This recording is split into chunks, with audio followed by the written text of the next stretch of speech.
Hindi yung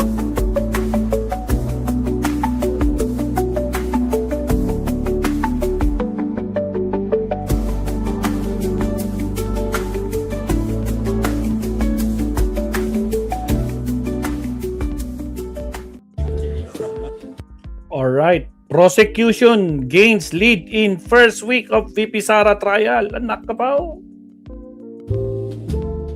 Ronald Llamas. Sek, magandang umaga Good po. morning. magandang umaga, Doris, Robert, no? Kamusta? Okay lang Oh. po kami. Ikaw, kamusta ka? Okay naman, no? Hindi ko alam kung ako ay matutuwa o mabobore dun sa ating impeachment. Ay, Bakit? bakit naman? Bakit Oo. naman, sir? Dami kasing objections. Yun lang. Oo. Day 1 and day 2 by objection, partner? Day 2 Day and two. day 3. Ah, Yung day day 1 two. kasi ay opening nila, opening oo. statement sila nun. Eh. Pero sabi kasi, Secretary, bahagi naman talaga daw ng trial ang objection at karapatan daw ng kahit sino, defense or prosecution, na mag-object. Oo. Ang kaibahan lang ay hindi naman to simpleng trial di ba?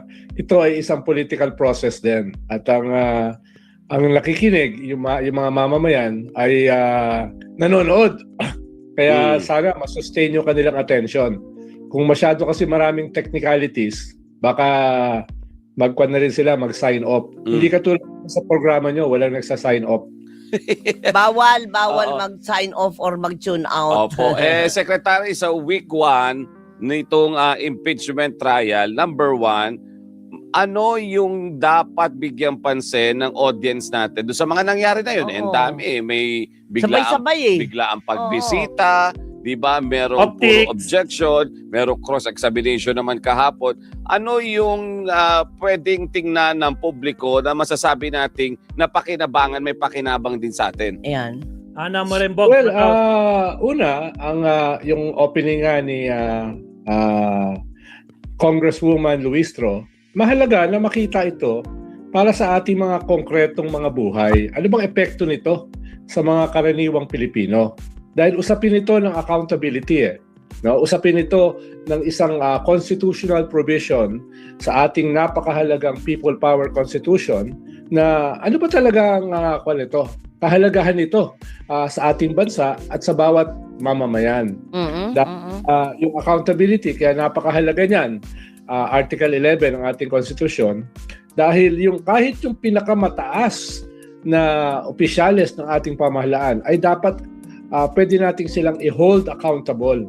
Hindi pwedeng ganun-ganun na lamang. Opo, no? opo. Pero yung sinasabi nga po ng depensa naman, oo nga, talagang dapat maging accountable doon sa sambayanan. Pero ang sinasabi nila, kasama rin po ng sambayanan, yung 32 million na bumoto sa kanya. Ano po ba ang bale nun, Secretary? Well, from my vantage point, parang non-sequitur yun It doesn't follow.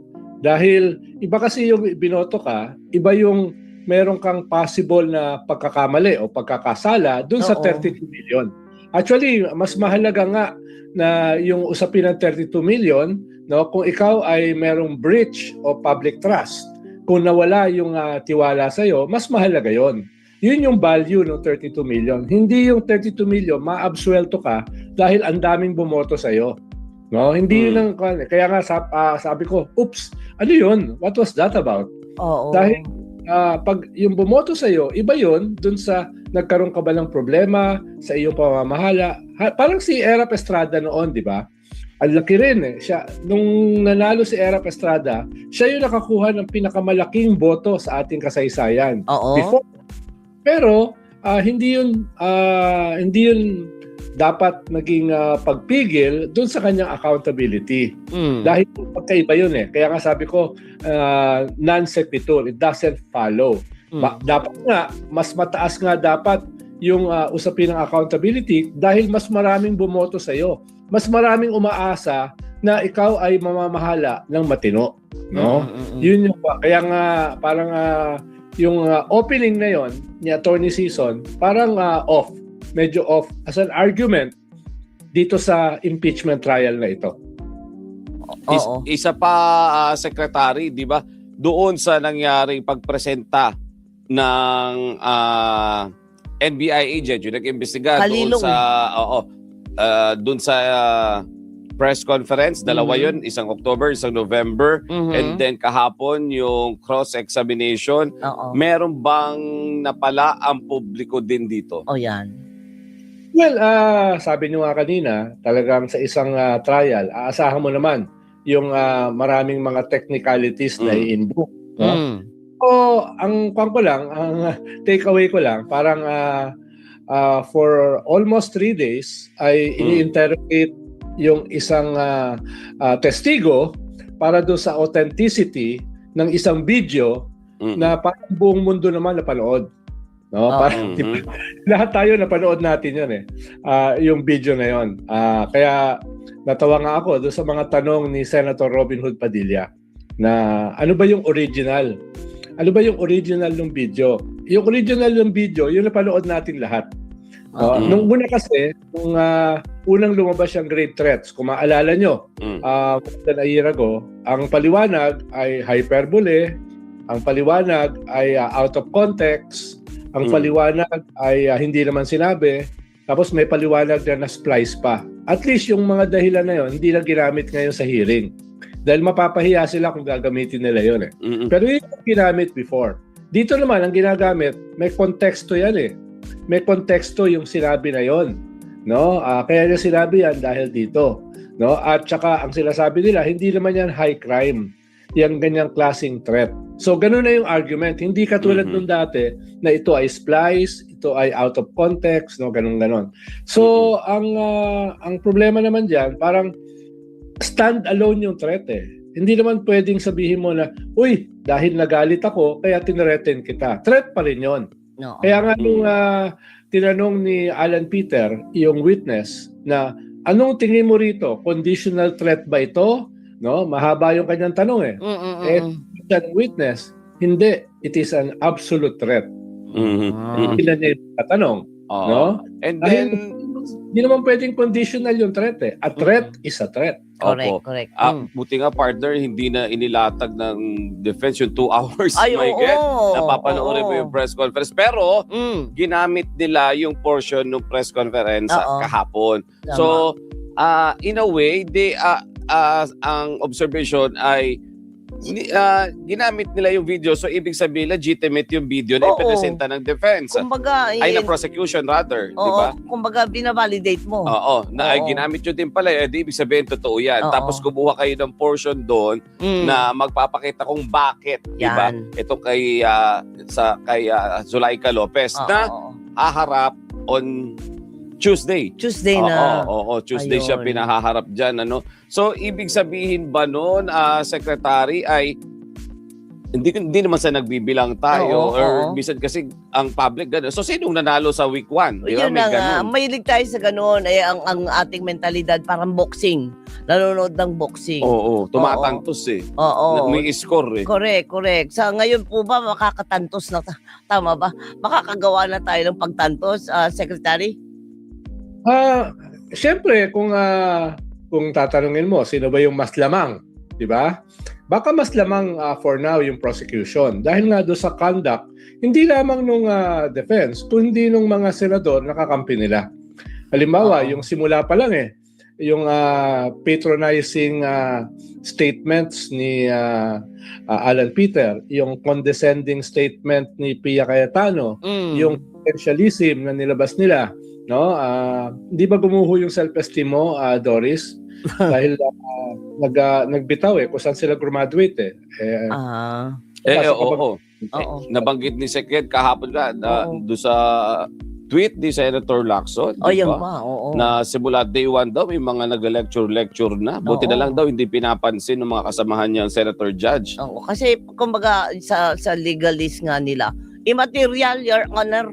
Di ba? Hindi wala naman tayong dapat pakialam doon. Pero, Secretary, yun pong pagpunta po o pag-attend po ni Vice President Duterte, sa palagay mo makakatulong sa kanyang kaso? Strategy ba talaga nila yun? Pumunta doon, nagpakita, pero hindi naman umattend nung hearing. Nag-tree planting, partner. Well, parang hindi nakatulong. Ang una ko nga naisip, what was that about?